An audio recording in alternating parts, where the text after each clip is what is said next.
एक शाम प्राची टीवी पर सीरियल देख रही होती है। तभी उसकी सास वहां आती है। अरे सीरियल में तो ऐसे मग्न है जैसे आज रात का खाना पड़ोसी आकर बनाएंगे। मुझे पता ही नहीं था आपने अपने बेटे की शादी पड़ोस में भी की हुई है। हैं? मतलब? मतलब इस घर में सारा काम बहू ही करती है, आप तो सिर्फ खर्राटे मारती हैं। अच्छा जी, फिलहाल तो तुम आराम फरमा रही हो, चलो जाओ, ये मेरे टीवी देखने का समय है। आहा, इसीलिए मुझे भगाया जा रहा है। सॉरी, अब तो बिल्कुल नहीं जाऊंगी। प्राची की इस बात पर दोनों सास बहू के बीच टीवी रिमोट के पीछे बच्चों जैसे छीना झपटी शुरू हो जाती है, जिसके बीच श्लोक भी काम से घर वापस आ जाता है। आज मेरी चूहे बिल्ली की जोड़ी किस बात पर झगड़ रही है? अरे तेरे बीवी मुझे टीवी नहीं देखने दे रही। अरे तुम्हारी मम्मी मुझे खाना बनाने के लिए फोर्स कर रही है। अरे वाह, ऐसे बेतुके रीजन पर तो बच्चे भी झगड़ा नहीं करते। अरे मुझे कुछ मत बोल, सब इसने ही शुरू किया है। हाँ हाँ, जैसे आप तो बहुत दूध की धूली है ना। अरे बस, दोनों चुप। प्राची जाओ, खाने की तैयारी करो।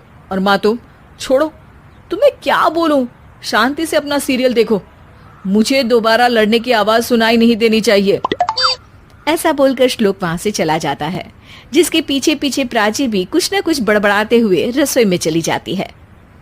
हाँ हाँ, सासू जी को तो कुछ बोलेंगे ही नहीं, बस मुझ पर ही हुक्म चलता है, खाना बनाओ, जैसे मैं इनके घर में खाना बनाने के लिए आई हूँ।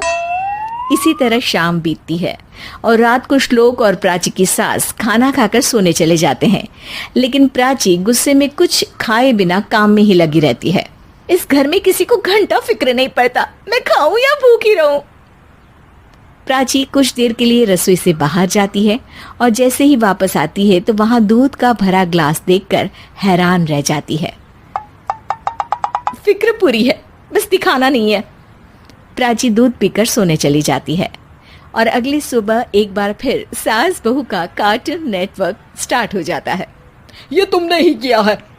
अरे अजीब जबरदस्ती है, मैं बोल रही हूँ मैंने कुछ नहीं किया। दोनों ने मिलकर पूरे घर को पागल खाना बनाया हुआ है।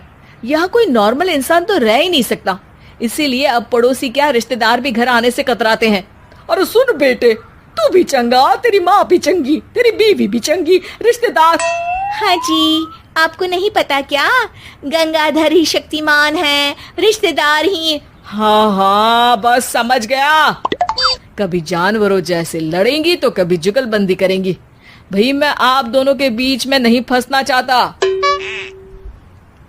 सास बहू की इस मनमौजी जोड़ी से परेशान होकर श्लोक अपना सिर खुजलाता वहां से चला जाता है। चलो अब मैं भी कीर्तन में जा रही हूँ।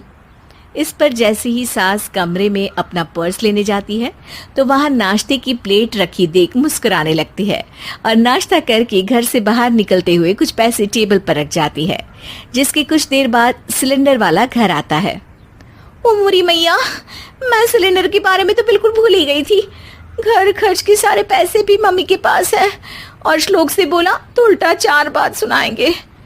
प्राची ये सोच ही रही होती है कि अचानक उसका चेहरा चमक उठता है और वो घर में आकर इधर उधर देखने लगती है। तभी उसकी नजर टेबल पर रखे पैसों पर पड़ती है, जिन्हें वो सिलेंडर वाले को दे देती है। ये सब श्लोक देख लेता है। अच्छा बेटे, इतना बड़ा घोटाला, सबके सामने मैं तेरी दुश्मन और पीठ पीछे तेरी मेरी यारी। इस पर श्लोक एक प्लान बनाता है और शाम को सब एक साथ बैठे होने पर बोलने लगता है। माँ, तुम दोनों की बहुत लड़ाई होती है, इसलिए मैं सोच रहा हूँ कि प्राची को उसके घर छोड़ाऊं, इससे वो भी खुश रहेगी और तुम भी। अचानक श्लोक की ये बात सुनकर सास बहू शौक से उसकी तरफ देखती हैं। अरे ऐसे कैसे घर छोड़ाओगे, मुझे कहीं नहीं जाना।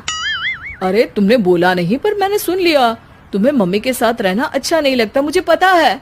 अरे वो अरे, जब बहू खुद कुछ काम बोले तो वो तुझे सुनता नहीं, और अब जो इसने बोला ही नहीं वो तू समझ गया। जब उसे नहीं जाना तो फिर जबरदस्ती क्यों कर रहा है? अच्छा, फिर आपको मौसी के घर छोड़ाता हूँ, बस अब आप दोनों एक घर में एक छत के नीचे नहीं रह सकती। मैं इस टॉम एंड जेरी की जोड़ी को और नहीं झेल सकता। है?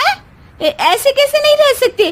तुम्हें इतनी दिक्कत है तो तुम्हारा बोरिया बिस्तर पैक कर देती हूँ, लेकिन मम्मी जी कहीं नहीं जाएंगी। बिल्कुल यही सुनना था मुझे।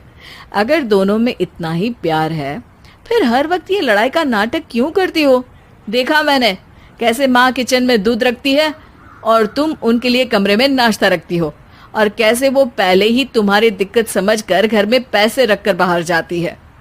अरे भाई, इतना ड्रामा तो डेली सोप में भी नहीं होता जितना तुम दोनों ने इस घर में फैलाया हुआ है।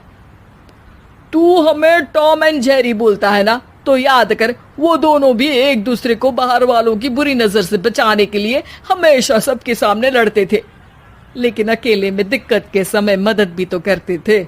बस हमारा रिश्ता भी कुछ ऐसा ही है। और वैसे भी अगर सास बहू में तू मैं नहीं होती तो दुनिया वालों को कहानियां कैसे मिलेंगी?